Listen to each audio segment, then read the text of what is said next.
Всем привет!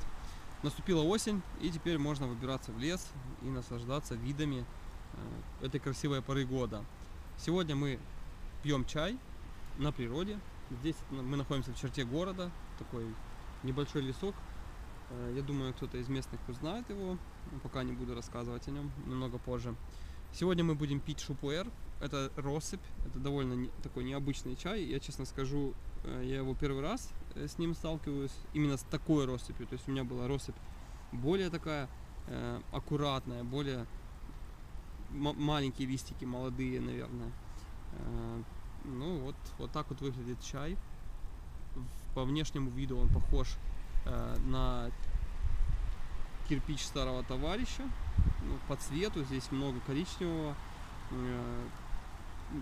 довольно много черного, коричневого больше. Есть палки присутствуют, но мне кажется, это сырье для того, чтобы не заваривать его, а варить. То есть в этом есть небольшая разница. Ну, сейчас мы, собственно, попробуем этот чай позаваривать. И мы как раз и проверим, на что он способен. За летний период роликов не было выложено, но было снят материал. Я думаю, что в ближайшие недели мы его доделаем, склеим и, собственно, покажем, что же было летом, какие чаи мы пили, где мы были. И я думаю, будет вам интересно. Кроме того, есть новая посуда, которую мы тоже будем рассматривать с вами, делать тоже обзоры новой посуды. А пока могу сказать, что на улице еще пока тепло, не холодно, хотя утром моросил дождь и было свежо. А мы приехали в лес сюда, и здесь есть ветер, он такой, не сильный, но при этом воздух теплый. Учитывая то, что это россыпь, это не прессованный чай, я думаю, что мы можем заполнить пол чайника, даже чуть-чуть больше. Этот чай не будет еще больше разворачиваться.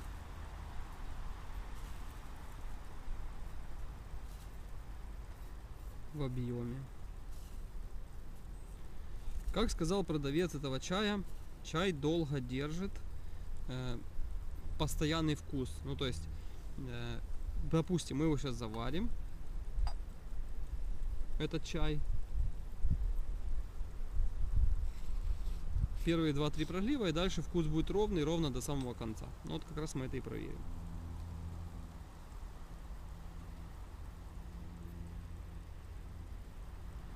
Такой необычный у него аромат. Какой-то он чуть-чуть древесный.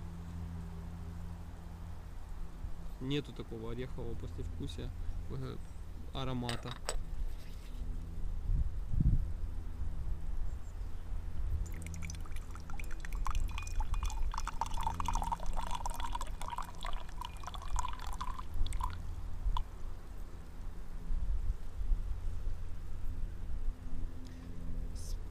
Первого прогрева цвет чайного настоя такой желтенький, как ручки этого чахая. Вот такой вот цвет. Здесь небольшое количество есть мелких частиц, но пыли не видно. Я сито не ставил для того, чтобы показать, сколько этих частиц есть.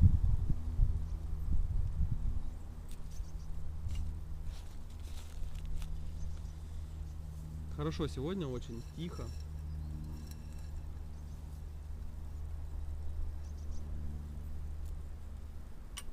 Еще птички пока поют. Осенние мелодии какие-то. Тут недалеко железнодорожная станция, поэтому я думаю, что можно будет услышать проезжающие поезда, но был недавно, ехал, но так едва было слышно.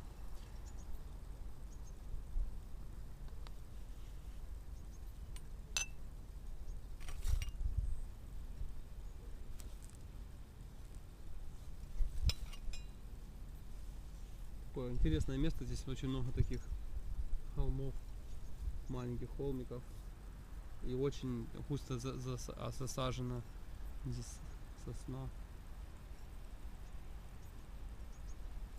пахнет сосной, хотя я не чувствую еще запахов из аллергии. Ну здорово. Прям как попал в горы куда-то.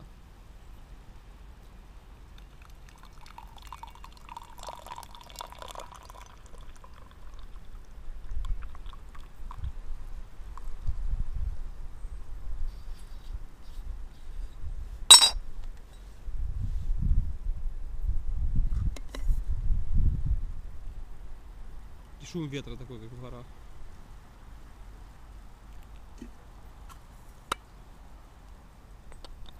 Цвет первого пролива, который можно пить, значительно темнее.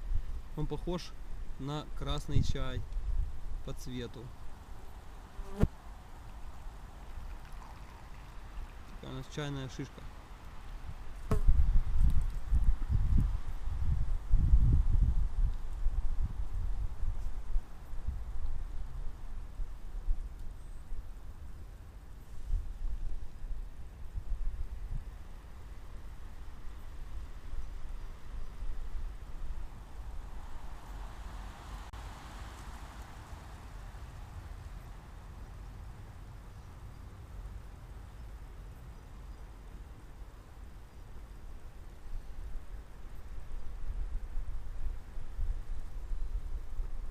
Первый пролив такой слабенький, есть что-то сладкое во вкусе, но пока еще непонятное.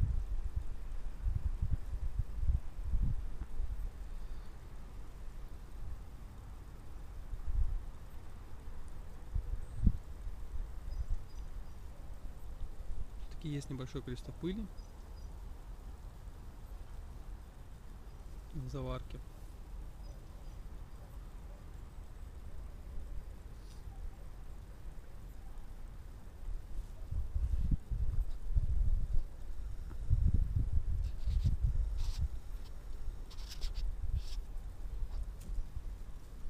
Чайник залито, крышка чайника притерлась. Здесь есть недостаток такой небольшой. Посадочное место под эту крышку выполнено ровно, а вот крышка с обратной стороны имеет небольшое такое уплотнение, и с этой стороны она не совсем ровно, с одной стороны она не очень ровно прилегает, поэтому приходится его крутить иногда.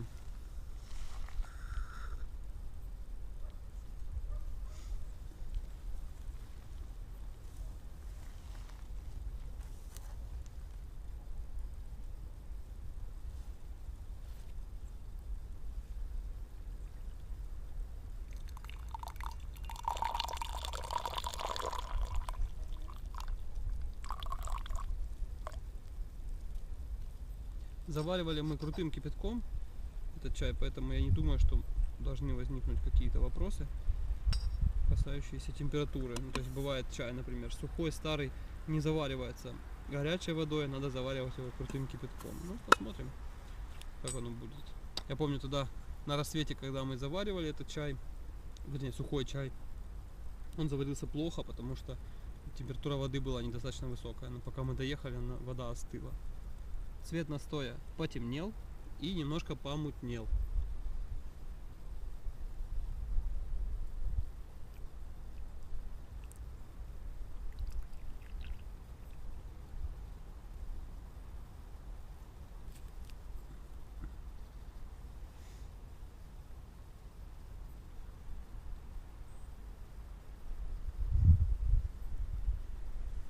Появилась горечь такая ореховая, но он, честно, суховат, этот чай. И понятно, что он не отдает тебе вкус тот, который вот изначально должен был отдавать. Такой пересушенный. Может быть, на какое-то время можно положить его во влажное какое-то помещение, во влажный шкаф. Тогда, возможно, будет какой-то эффект. Но сейчас вот это вот есть горечь ореховая, и все. И такой вот чувствуется, что сухой чай.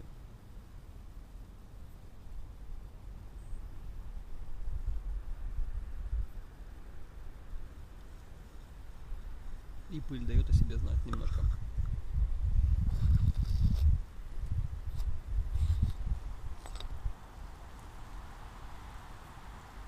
Ну Все-таки мне кажется, что этот чай нужно варить, и его нужно использовать большего объема, тогда будет эффект. Но для заваривания в чайнике он не совсем годится.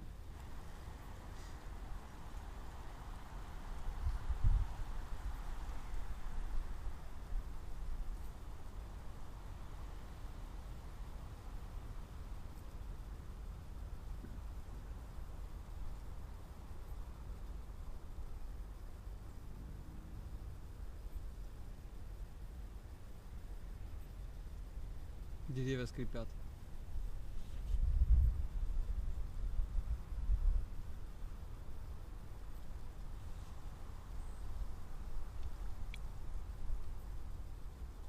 Это шум ветра в кронах напоминает мне о таком периоде. Я был в горах один раз. Зима это была. Это была скала Парус, и там под ней есть стоянка туристическая. Мы туда приехали ночевать. Думали куда-то идти дальше, я не помню куда уже. Не будем на этом останавливаться. Поставили палатку, и там было кострище, собранное из камней, 3 или 4 булыжников рядом приставленных друг к другу, и получился такой вот как труба между ними в середине. Там накидали дров туда и, собственно, разожгли костер. Мы стояли рядом с палаткой, рядом с альпинистами, я так понимаю, скалолазы, там они отрабатывали какие-то навыки, скажем так. И с ними познакомились, стояли, ужинали. И в тот вечер, в ту ночь очень сильный ветер дул высоко в горах, а там Форосский кант тянется. И вот шум ветра в соснах, он очень похож на шум зимнего ветра вот там в высокогорье где-то. Очень здорово, я вспоминаю ту ночь. Она была очень звездной, и видно было много звезд очень.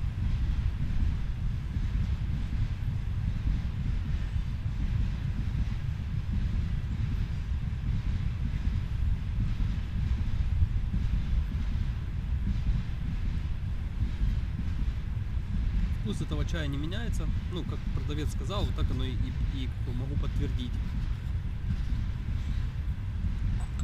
Вкус сохраняется прежним с первого пролива, цвет поменялся только, но вкус лучше не становится, я думаю, что даже он пресный очень. Мы попробуем, возможно, поварить этот чай немного позже в чайнике и посмотрим на эффект.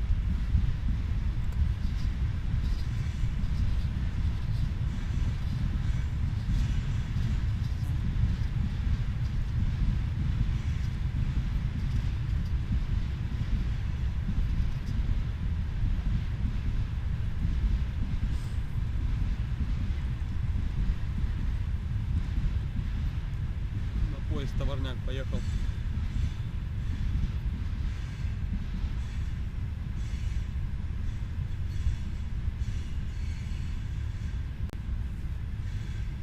Там железная дорога, и вот там железная дорога.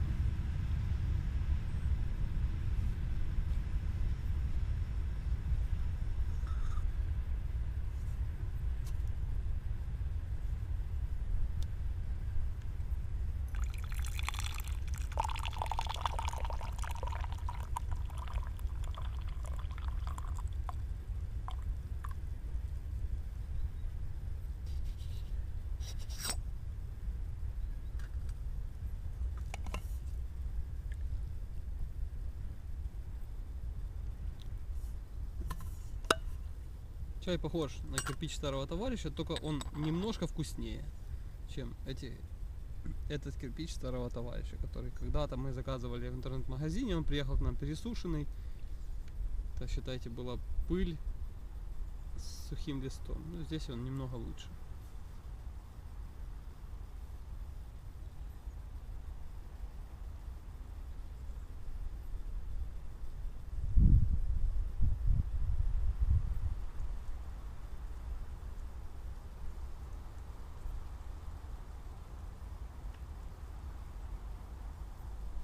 Этот пролив, который залит в чайнике, он будет последним. Я его подержу подольше. Не думаю, что вкус чая поменяется от этого.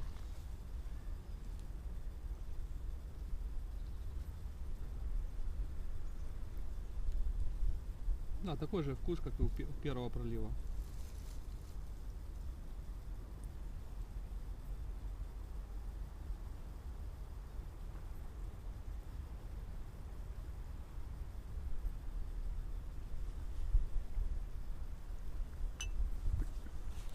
Для заваривания у нас есть вот такая вот точа.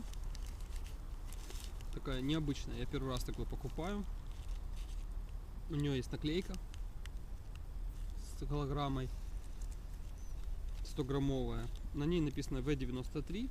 Этот чай мы будем заваривать следующим. И следующим роликом будет обзор этого чая.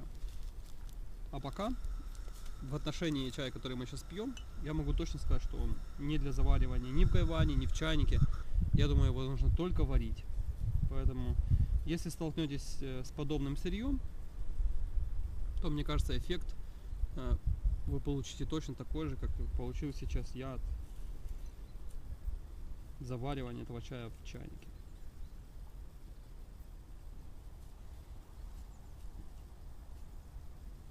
Я думаю, на этом мы ролик закончим.